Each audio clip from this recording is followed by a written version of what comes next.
பழம் நழுவி பாலில் விழுந்தது. பழம் நழுவி கெட்டு போன பால்ல விழுந்துருச்சு. அவ்வளவுதான் மேட்ரு.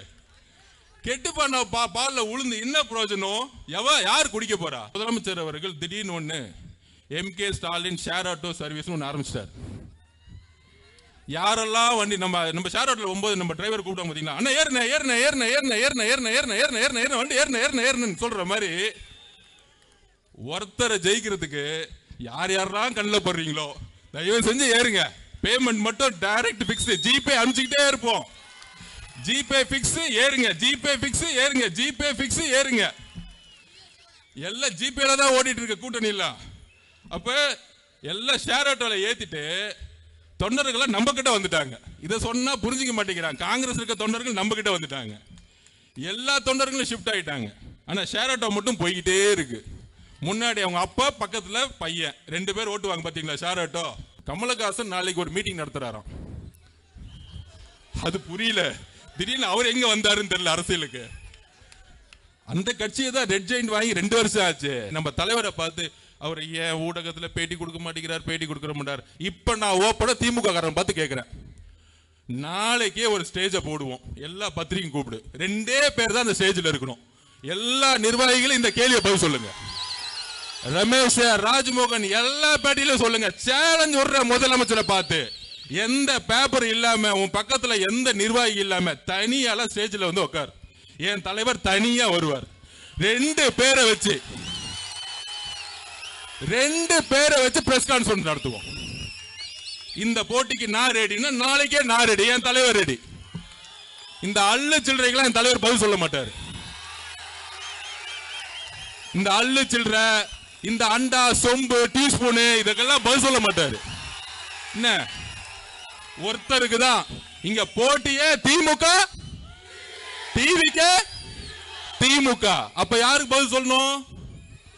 உங்க முதலமைச்சருக்கு உண்மையாலே சமூக நீதியை பத்தி அறிவு இருந்தா, உங்க முதலமைச்சருக்கு பொருளாதாரத்தை பத்தி அறிவு இருந்தா, உங்க முதலமைச்சருக்கு நிர்வாகத்தை பத்தி அறிவு இருந்தா, உங்க முதலமைச்சருக்கு சாதி வாரி கணக்கெடுப்பு பத்தி அறிவு இருந்தா தைரியமா பிரஸ் கான்ஃபரன்ஸ் சொல்லுங்க. எங்க தலைவர் வராரு, நீங்க வாங்க.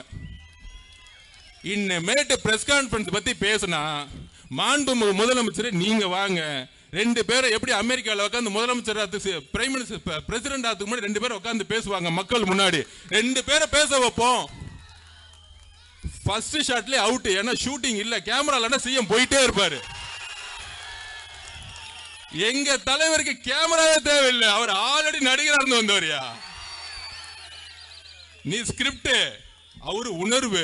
இங்க உண்மை இருக்கு, நீ ஸ்கிரிப்ட்ல இருக்கிற. ஸ்கிரிப்டுக்கு உண்மைக்கு நிறைய வித்தியாசம் இருக்கு. மாண்புமிகு முதலமைச்சர் அவர்களே, பிரஸ் கான்ஃபரன்ஸ் பத்தி நீங்க பேசுறீங்க. எப்ப பார்த்தாலும் திமுக மேடையில டிவி எல்லாம் பாருங்க.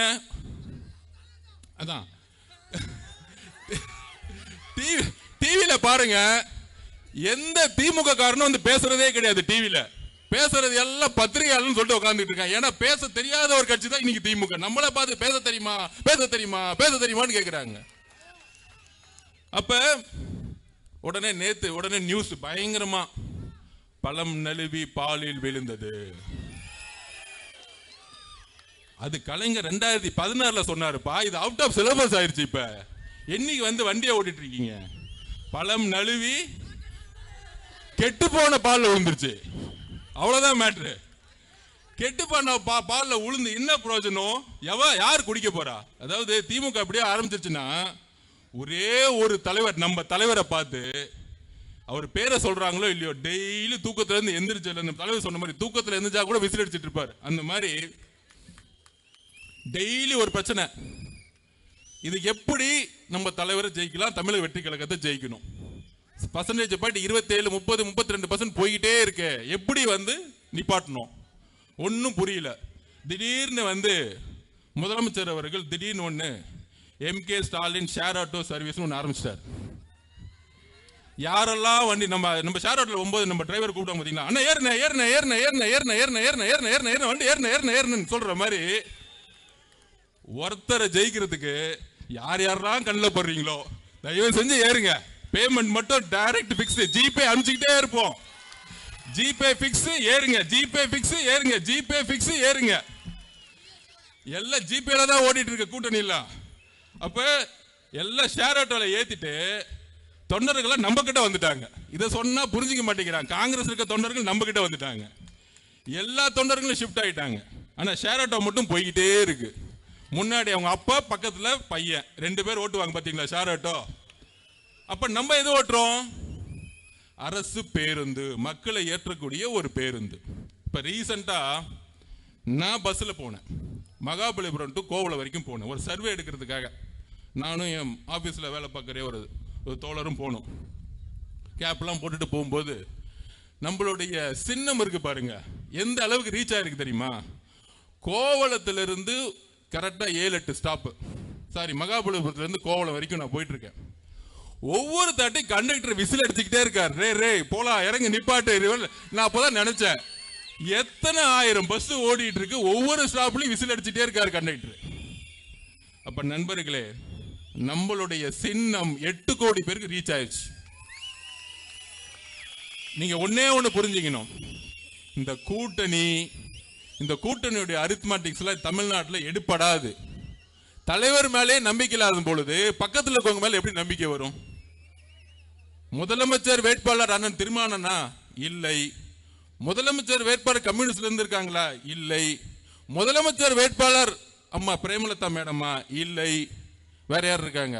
முதலமைச்சர் வேட்பாளர் ஐயா வைகோ அவர்களா? இல்லை. முதலமைச்சர் வேட்பாளர் அண்ணன் வேல்முருகன் அவர்களா? இல்லை. நேத்து வரைக்கும் எம்எல்ஏ சீட்டு கொடுப்பாங்களான்னு நினைச்சிட்டு இருந்தாங்க. அதனால இன்னைக்கு புகழ்ந்துட்டு இருக்காரு சட்டசபையில். ஐயா எனக்கு கொஞ்சம் எம்எல்ஏ சீட்டு கொடுத்துருங்க, அப்பாவும் பையனும் புகழ்ந்துடுறேன். எம்எல்ஏ சீட்டு வேணும்னா எங்க தலைவர் விஜய் அவர்கள் திட்டா சீட்டு கிடைச்சிரும். விட்டுருங்க, நல்லா இருந்துட்டு போறார், நமக்காக நல்லா இருந்துட்டு போறார். போனா பொழைச்சு போட்டோம். சோ அப்ப இன்றைக்கு நம்மளை வச்சுதான் அங்க வியாபாரம் பயங்கரமா ஓடுது. ஒரு பெரிய வியாபாரியை போட்டு ஒரு சின்ன வியாபாரி வந்து போட்டி போடுவாங்களே, அந்த மாதிரி நாங்க விஜய் கிட்ட போயிடுவோம் அங்க திமுக வியாபாரம் பண்ணிட்டு இருக்காங்க. எங்க தலைவர் முதல் நாளே சொல்லிட்டார், 234 தொகுதியிலும் தனியா நின்று வெற்றி பெறக்கூடிய வலிமை எனக்கு இருக்கிறது. தொண்டர்கள் பலத்தை மட்டும் சொல்லல, மக்களுடைய பலம். தெளிவா சொன்னாரு, நான் வீடு வீடா போயிட்டு தான் கட்சியே ஆரம்பிச்சேன், நீ இனிமேல் தான் வீட்டுக்கே போறீங்க.